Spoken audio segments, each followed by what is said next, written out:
Le Congo ne tombera jamais. Sauvons l'Afrique.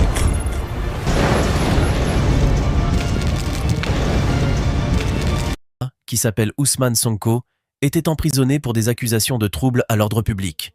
Il était banni, détesté par le gouvernement de son pays, son parti était traîné dans la boue, et ses adhérents malmenés et emprisonnés. Et oui, il ne faisait pas bon être un partisan de Ousmane Sonko, il y a quelques mois au Sénégal. Mais dans la vie, il ne faut jamais dire jamais, car aujourd'hui il est considéré comme l'homme fort de la politique sénégalaise. C'est d'ailleurs lui, et uniquement lui qui a fait élire, le nouveau président du Sénégal, Bassirou Diomaye Faye. Mais quelles sont ses intentions, et surtout pourquoi et comment pousse-t-il le Sénégal à se détacher définitivement de la France? Et oui, croyez-le ou pas, mais le Sénégal, depuis longtemps considéré comme le bastion fort de la France-Afrique, serait en train de basculer. Et si vous ne vous êtes pas encore rendu compte, installez-vous bien, on va tout vous expliquer. Mais d'abord, qui est Ousmane Sonko et d'où vient-il? Ousmane Sonko est né en 1974 dans la ville de Thiès, au Sénégal. Il reste longtemps dans l'ombre, jusque dans l'année 2016, où tout va basculer pour lui. À cette époque, Ousmane Sonko, originaire du sud du pays, n'est toujours pas très connu du public.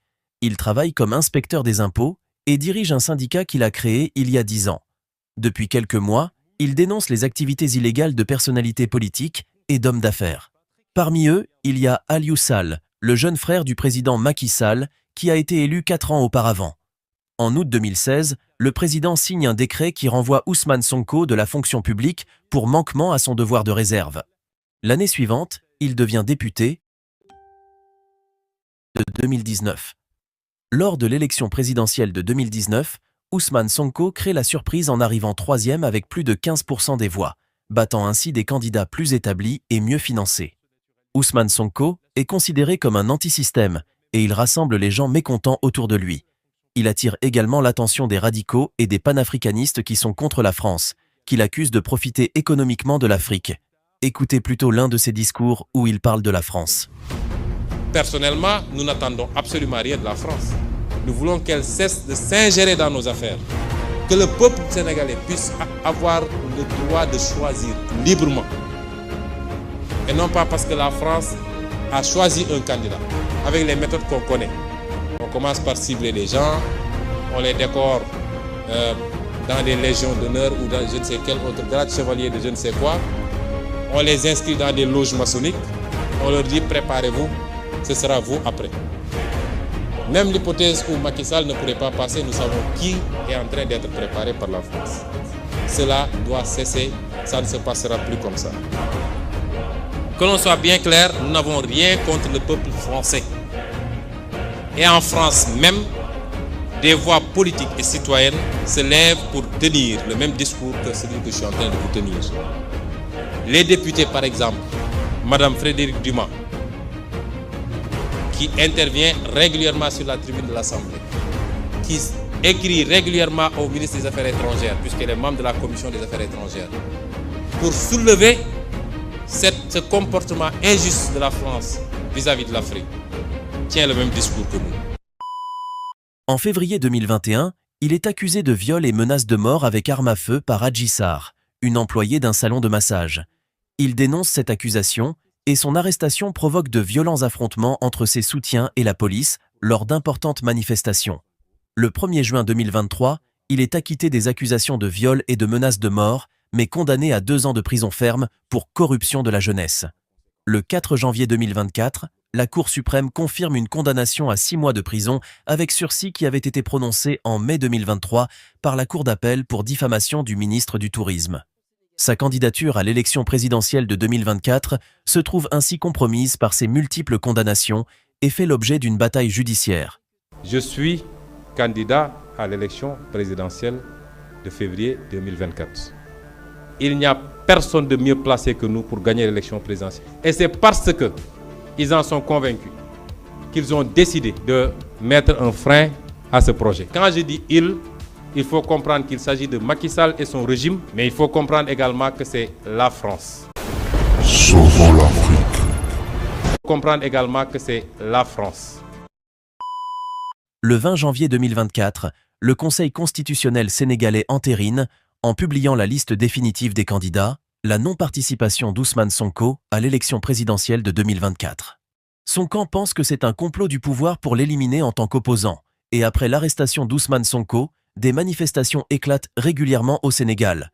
Des stations Total sont détruites, des magasins Auchan sont pillés, et malheureusement, des dizaines de personnes meurent, la plupart étant des jeunes tués par les forces de l'ordre. Pour beaucoup de jeunes qui se sentent exclus du système politique, Ousmane Sonko représente la dernière chance de changement. Depuis quelques années, l'état de santé du chef de l'opposition sénégalaise Ousmane Sonko se détériore, a alerté son parti, les Patriotes sénégalais pour le travail. En grève de la faim depuis sa mise en détention le 31 juillet, Sonko aurait refusé de recevoir toute forme de soins médicaux au cours des 5 derniers jours, a annoncé le PASTEF dans un communiqué mercredi. Cette situation jette le discrédit sur les institutions, cultive et entretient la haine et le ressentiment, poursuit la note. Pour rappel, le 6 août, le PASTEF avait déjà annoncé l'hospitalisation d'urgence de l'opposant, tenant le président Macky Sall et son régime pour responsables. En 2024, Ousmane Sonko, ainsi que la plupart des membres dirigeants de son parti, sont donc en prison, et l'avenir s'annonce sombre. Macky Sall, le président du pays à ce moment-là, est au sommet et peut se permettre absolument n'importe quoi, même de reporter la tenue des élections indéfiniment. Ousmane Sonko, lui, est déclaré inéligible, mais pendant que le parti au pouvoir pense ainsi être débarrassé de lui, l'opposant revient avec une pirouette en nommant son lieutenant et meilleur ami Bassirou Diomaye Faye comme remplaçant en tant que candidat à l'élection présidentielle. Et il faut dire que c'était une très bonne idée. Le jour des élections, c'est un véritable raz-de-marée. Les Sénégalais se mobilisent pour élire Bassirou Diomaye Faye dès le premier tour, envoyant ainsi l'ancien président Macky Sall dans une retraite dorée à Marrakech. Imaginez-vous la scène. Bassirou Diomaye Faye et son ami de toujours, Ousmane Sonko. Les deux qui étaient à peine il y a une semaine en train de croupir dans une des pires prisons du pays, sont désormais propulsés à la tête du pays. C'est simplement du jamais vu. Et ils ne comptent pas se reposer sur leur laurier. Dans leur ligne de mire, eh bien, la France. Le nouveau duo au pouvoir au Sénégal a simplement décidé de rompre avec ce qui se faisait auparavant. Et pourtant, la France et le Sénégal sont un peu comme des best friends qui vivent un amour à distance. Le Sénégal, c'était le tout premier crush de la France en Afrique subsaharienne. Et ils ne se sont quasi jamais quittés depuis.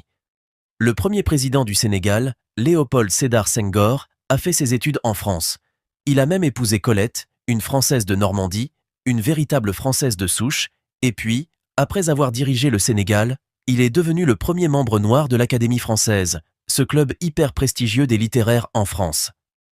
Jusqu'à il n'y a pas si longtemps, la France était le partenaire économique numéro 1 du Sénégal, et Macron avait tissé des liens solides avec Macky Sall, le prédécesseur de Faye. Mais voilà, le vent tourne un peu partout en Afrique francophone. Les jeunes, surtout, ils commencent à dire « France dégage », un cri qu'on entend souvent dans les manifs. Et à leur tête, Ousmane Sonko, qui aspire audacieusement à un Sénégal libre qui traiterait d'égal à égal avec la France. Pourquoi est-ce que vous dites que le Sénégal va mal ? Quand vous avez des capacités de mobiliser des ressources souveraines par votre fiscalité, par une bonne gestion de vos ressources minières, par une bonne gestion de vos ressources halieutiques, et que vous compromettez justement ces ressources souveraines, que vous signez de mauvais contrats qui profitent beaucoup plus à des intérêts étrangers, à ces multinationales qu'au Sénégal, vous êtes obligé après de vous rabattre sur la dette et vous êtes dans un cycle vicieux. En 2024, même si la France reste un acteur majeur au Sénégal, avec des spots comme la boulangerie Paul et le géant du supermarché Auchan qui pimente Dakar, son empreinte a quand même sérieusement rétréci depuis l'indépendance en 1960. Maintenant, c'est Beijing qui tient le haut du pavé comme principal partenaire commercial de Dakar. Le nouveau président a déjà annoncé que désormais, les entreprises françaises payeront des impôts au Sénégal et non plus en France, comme c'était le cas précédemment. Il a aussi acté la fin des passeports diplomatiques à vie que beaucoup utilisaient pour se rendre en France. Il envisagerait même de sortir incessamment sous peu du français. CFA, vu comme une monnaie coloniale, qu'il voudrait remplacer par une nouvelle monnaie distanciée de la France. D'ailleurs, si vous avez envie que nous vous fassions une vidéo longue sur le franc, CFA, n'hésitez pas à mettre en commentaire le mot franc CFA, et s'il y en a suffisamment, je vous promets qu'on vous fera une vidéo très rapidement. C'est donc désormais Ousmane, Sonko et Bassirou Diomaye Faye qui sont les nouveaux hommes forts du pays, et vu leur discours clair, net et précis, il est fort à parier que les choses risquent de changer très rapidement dans la relation établie France-Sénégal. Si vous voulez en savoir plus sur le nouveau président qui risque de secouer toute l'Afrique francophone, n'hésitez pas à nous le dire en commentaire. Nous sommes toujours à votre écoute pour réaliser les vidéos que vous souhaitez et faire de petites enquêtes par-ci par-là. Dites-nous ce que vous avez pensé de tout cela en commentaire et n'hésitez pas à regarder une autre de nos vidéos sur le sujet. Le Congo ne tombera jamais, car la victoire du Congo dépend de l'Éternel, Dieu des armées, et à ses prophètes qui craignent l'Éternel, comme l'évangéliste Bishop John Israel Makiese, descendant de Fumu Kimbangu, Jean-Baptiste est 3e millénaire. Voici le temps de l'éveil prophétique. Lèvons-nous donc contre ces longs peuples congolais. Défendons notre patrie, car le Congo ne tombera jamais. Vouloir c'est pouvoir, c'est maintenant ou jamais, c'est maintenant ou jamais, maintenant ou jamais.